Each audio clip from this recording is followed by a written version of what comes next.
बंदा रोता है तो अल्लाह अपने फरिश्तों से कहता है जमीन पर भेजकर कि फलां बंदा फला जगह पर बैठा है और रो रहा है, उसे तसल्ली दो, उसे चुप करवाओ।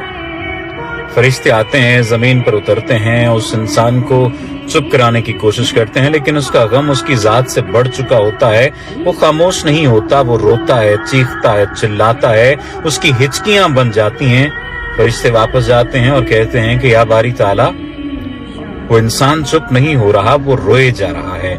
जाने उसे ऐसा क्या दुख है, ऐसा क्या गम है जो उसकी जात के अंदर मौजूद है कि वो चुप नहीं हो रहा। हमने बहुत ज्यादा उसे चुप करवाने की कोशिश की, बड़ी कोशिश लगा ली, लेकिन वो खामोश नहीं हुआ, लेकिन वो चुप नहीं हुआ, वो मुसलसल रो रहा है।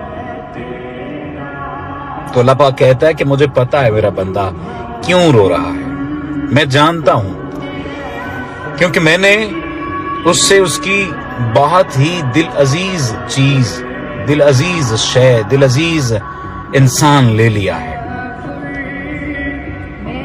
और उसे इस बात का गम है, और इस गम की वजह से उसका कलेजा फटा जा रहा है और वो रो रहा है।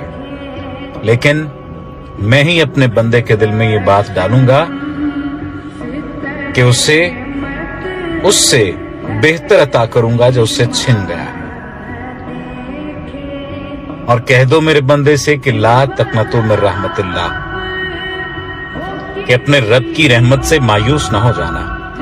अब जब मैंने ये तहरीर पढ़ी तो मैंने पहले इसे अक्ल के पैमानों पर देखा कि ऐसी बात भला खुदा बारी ताला कहां और कौन सी रिवायत में मौजूद है।